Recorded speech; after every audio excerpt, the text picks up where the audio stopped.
welcome. Hey travelers, this is Rose from Travel's Point of View. I'm here with my really good friend Stephanie Shep. Hi! At the beautiful Athabasca River here in Fort McMurray.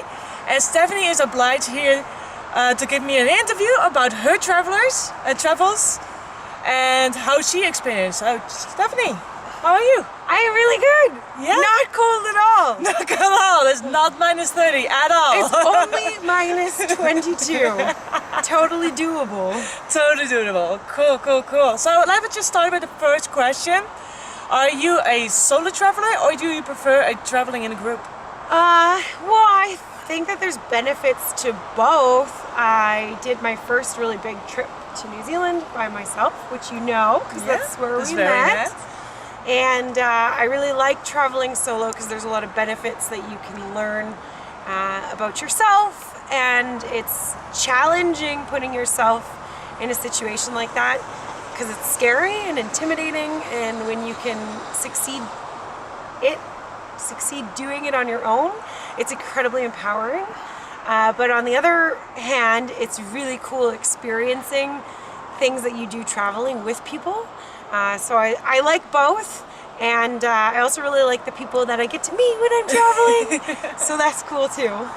So do you still stay in contact with the people that you have met, or do you think you stay friends with the people you have met during your travels? 100%. The people that I connected to really closely, like you and my good friend Tallulah from London. Hi Tallulah! I'll definitely stay in contact with them. There's definitely people that come and go, but I think that's a cool part of traveling, is just randomly meeting people and then it being, you know, just then over. So that's totally fair. Well, talking about over, what's one of the things you miss from home? My family. Yeah. My siblings have kids, and kids grow up so fast as it is, even when you're in the country. And when you're gone for a year, they're talking and walking and anyway, that's me. Yeah, we crashed on the couch for a month. I know all about the talking and the walking. Wake up! Okay, cool. So I will just go on saying what is the most interesting person you have met during your travels? I've met a lot of interesting people. I guess the one that sticks out the most to me was there was this dude in the Auckland, which is New Zealand, library. I was applying for jobs, and he was there doing some research, some legal research, because he was going to represent himself in court against the New Zealand tax people. And he was living as a nomad. I cannot remember the term that he used, but he just moved from country to country to avoid taxes. And he was originally, he's a native Kiwi, and was just brought up with his own struggles and never graduated school. And now he's just traveling the world and just educating himself through books and reading.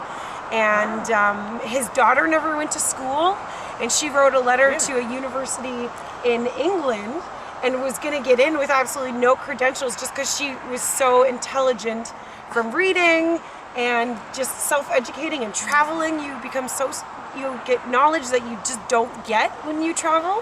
So that was really cool. Yeah, knowledge that you wouldn't get if you didn't travel. That's the one. Yeah. Amazing, amazing. So that was a really cool moment for you, I presume, meeting that kind of person. So what's the most scariest moment you had ever experienced? Well, it wasn't really scary in the moment because I didn't know what happened, but I got robbed. And that was really scary, losing everything, your passport, your credit cards, your debit cards. But more than scary, it was incredibly violating.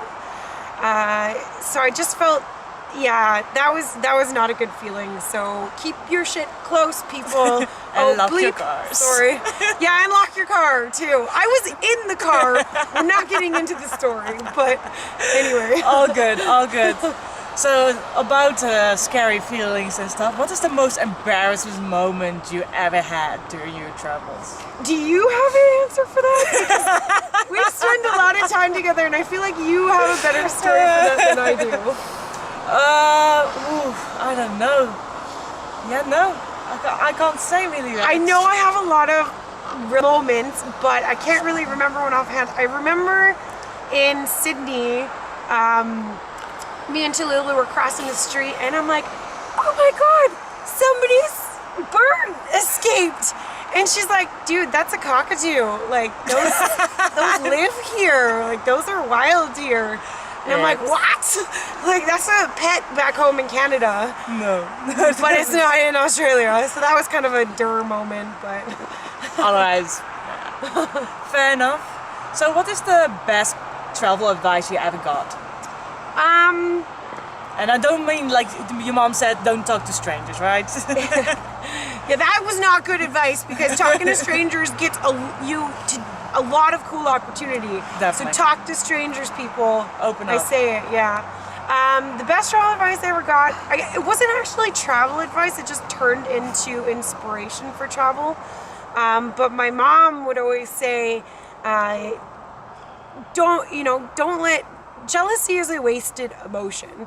And every time I met somebody or ran into somebody or was listening to somebody's story about the time that they spent a year abroad and traveled here and did this and did that, I was like, man, I want to do that. Like, yeah. I'm so jealous. And why be jealous? Just do it. And so I did it. And yeah, so it's just worth doing. So your advice is just do it? Just do it. Don't if Don't hesitate, if just you go. want to travel and you feel like someone else is living a life that you should be living, then live it. The only person between you and that opportunity for is the only person between you and that is you. So get out of the way and do it. Buy a plane tickets and just go. Just go. Just go. Yeah. Okay, cool. Any craziest food you ate? I wish I had a really cool story for this, but well, actually, it's a cool story, but it's not really crazy food. We were in the most northern tip of New Zealand. We were up there camping, and I was trudging around with my hatchet looking to find some dead wood for a fire, and there were these two Maori boys just shipping off on their little boat, and they were really intimidated by my hatchet. They said they were, but I don't think they actually were.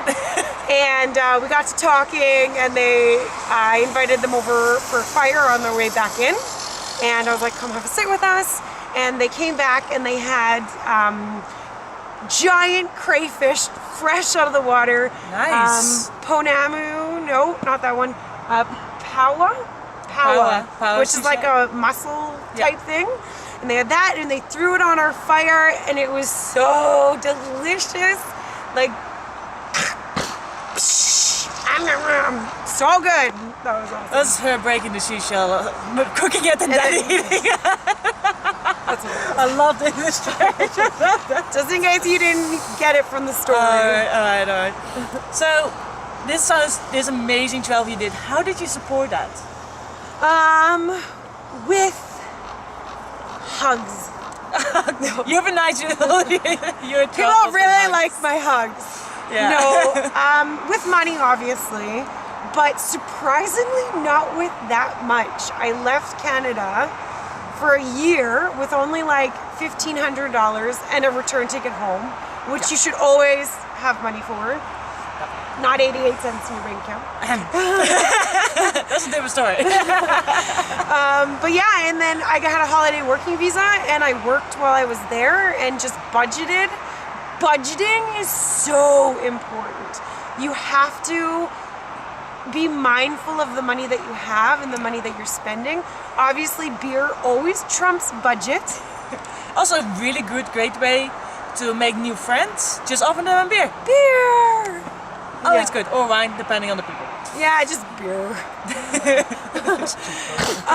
that too.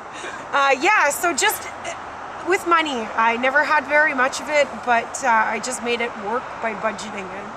It's important. Definitely. So do you have any financial advice for the beginning traveler that is making their budget right now? Don't think that you can't do it because you don't have money. Like, it's not as expensive as you think it would be. So just do it. Just book the ticket. Obviously, go through budget sites and try and save money where you can there. But just don't ever be intimidated by the expense of it, because it's not that expensive. So be creative. There's always a different solution to either save more money or get more money. And that I will explain later on. Yes, but not like that. Well, thank you, Stephanie. Yeah, thank you, Rose. Was really nice. It was a pleasure. Well, so please subscribe to my Travel's Point of View, and I'll see you guys later. Bye.